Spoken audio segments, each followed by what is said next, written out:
Hey there, it's Jim and Debbie with another episode of the Midday Minute, the YouTube show that just can't be stopped by a global pandemic. Debbie, how you doing? Happy New Year, Jim. Yeah, that's right. It's the new year at the ENF. Our new fiscal year begins today, and that is no fooling. Toast to you and to the Elks National Foundation and to all of our generous supporters. Water right here. Well, I brought the... You will notice, though, that I'm using the pint glass that we got at our donor event in Houston in 2016 from St. Arnold's. Love it. My favorite glass. I use it all the time. Really? St. Arnold's. Well, I would like all of our viewers to know that this is, in fact, a LaCroix, not champagne. Ah, okay. Well. So, cheers. So, hey, we've got a contest winner to announce from our episode that we recorded, I guess it was a week and a half ago at this point, right? Yeah. Winner is Jimmy Jackson. Yes. I don't think it's the Jimmy Jackson who used to play basketball for Ohio State, but maybe it is. I don't know. Jimmy, congratulations. Why don't you comment below and tell us how you would like to use your $50 soft credit to the ENF funded program of your choice. Or you can email us at enf@elks.org. Reach out to us. Tell us how you want us to credit that, and we will process that gift. Okay. Now, for the rest of you, I'll tell you how you will have a chance to win a $50 soft credit at the end of the episode. Stay tuned. Yeah, speaking of contests, we are so close to hitting 1,000 subscribers on our YouTube channel. We are at 965 as we record this episode. So close. When we get to 1,000, if and when, we will randomly select two of our subscribers to receive iPad minis. So if you're watching this and you are not a subscriber, why don't you go ahead and tap that button, hit the button, tap the bell, so you will be notified every time we post new content. Yes. So Debbie, you said it's the year end, or is it actually the beginning of the new year? Our fiscal year ended yesterday, and my God, we were slammed by year-end donations coming in. The global pandemic has not really slowed down the generosity of the Elks, I will tell you that.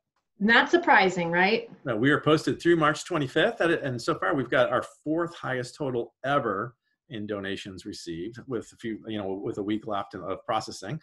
We are 2.6% behind last year, 3.2% behind our all-time high in 2018.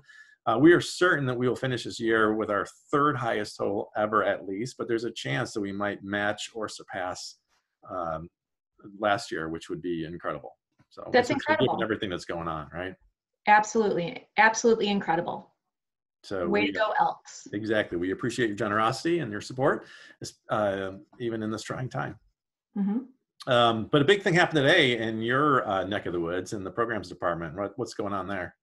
Yeah, we like to have everything just happen on 1 or 2 days of the year, it seems. So today we launched the new grant year for the Community Investments Program, with only making the gratitude grants available for eligible lodges.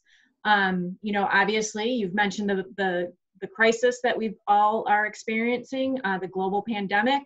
And because of that, because it's just not a climate for any sort of project planning, we have only released the gratitude grants, and we are looking to hopefully have the other grants available starting June 1st. But we're off to an amazing start. Again, not surprising. Listen to these numbers, and they change. Like as I was prepping for the show, I would refresh, and they were constantly changing. So these are already outdated, even though I compiled this list like 15 minutes ago.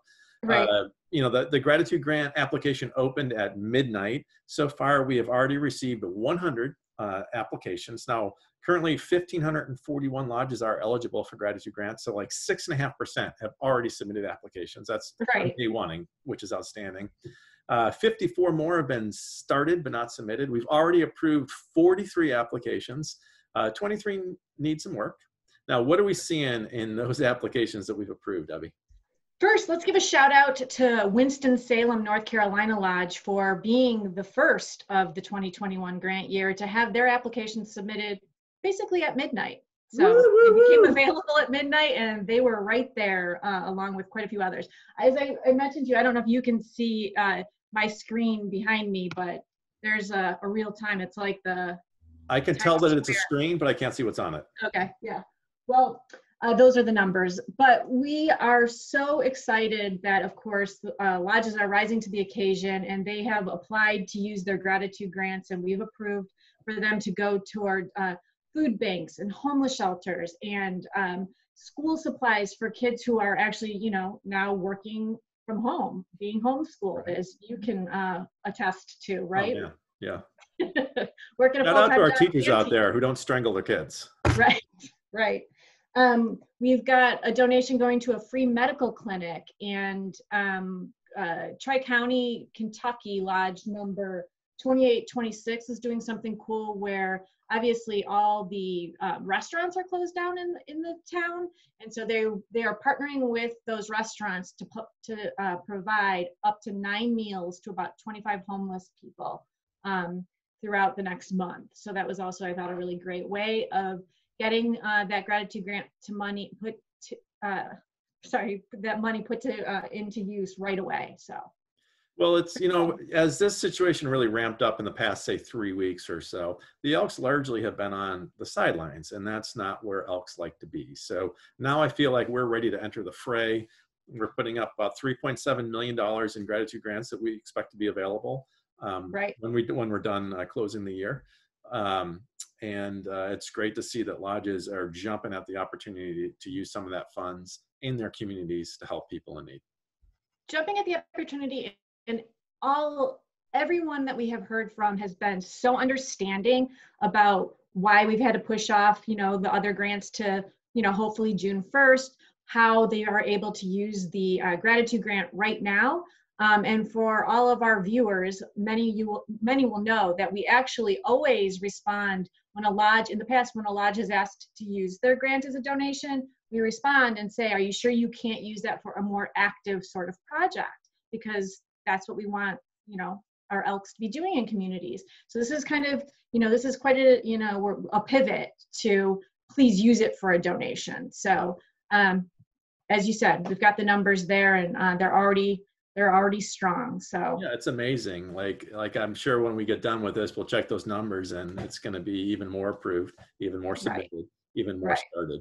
So it's Absolutely. really encouraging to see. All right, on to another thing that's been happening. I've been blogging a lot, like suddenly with, Yes. with the Hoop Shoot finals having been canceled and the leadership weekend having been, at least in person leadership weekend having been canceled, I found myself with a lot more free time at this time of year than I'm accustomed to having. And I've been spending some of that by blogging. I was really, I would spend a lot of time last week thinking about like, how is this affecting Elks lodges? Like, can the Elks still be relevant in an environment where we can't gather and do the things that Elks do? Right. And so, I was paying attention to that. That question was in my mind as I was on Facebook, and I was really encouraged by some of the things I saw that Elks were doing. So I've written a couple of articles about it on our blog, Elks National Foundation blog.org. Check it out. One was about how lodges are using Zoom, in particular Fremont, California Lodge. And I spent an evening last week playing trivia with Elks from Fremont Lodge, which is a lot of fun. And then there's a story called See You at the Julbuking, I think is how you pronounce that. Yeah, I guess. Like I said, I had to Google it. So. It's about what Ballard Lodge is doing, one of our leading lodges in the order, and how they now have like more than 2,000 members, and they're trying to reach out to every single member to see if they need anything as they shelter at home during this crisis. So there's at least one other post that I want to get up, hopefully this week, and one or two others may follow that. So check out the series at Elks National Foundation blog.org and comment on one of the stories with what your lodge is doing to stay relevant. And maybe we'll feature you as well. Yeah, absolutely. You're one of the standouts, of course, of the pandemic here is your blog posts and getting to read them. Thanks. What's not a standout of the pandemic is this beard I'm trying to grow. I asked my kids what they thought about it, and one of them said, I think it was Patrick, said, "That's not a beard. You just have some hair on your face." Yeah. So, all right, that's about it. Maybe, so here's your opportunity, viewers, to win a $50 South credit to the ENF funded program of your choice. Comment below with the hashtag ENF Midday and tell us what's getting you through this crisis. Is it contact with friends? Is it a book that you're reading, a show that you're binging? Whatever it is, comment below. Maybe it will help somebody else get through it as well. We're all in this together. If you've liked this episode of the show, give us a thumb up, thumb down. If you haven't, either way, feel free to share it. And if you're not a subscriber, consider subscribing. Tap that bell so you'll be notified every time we post new content. And you will be entered into a drawing to receive an iPad mini once we get to 1,000 subscribers overall. So close. All right. Thanks for watching. Take care, everybody.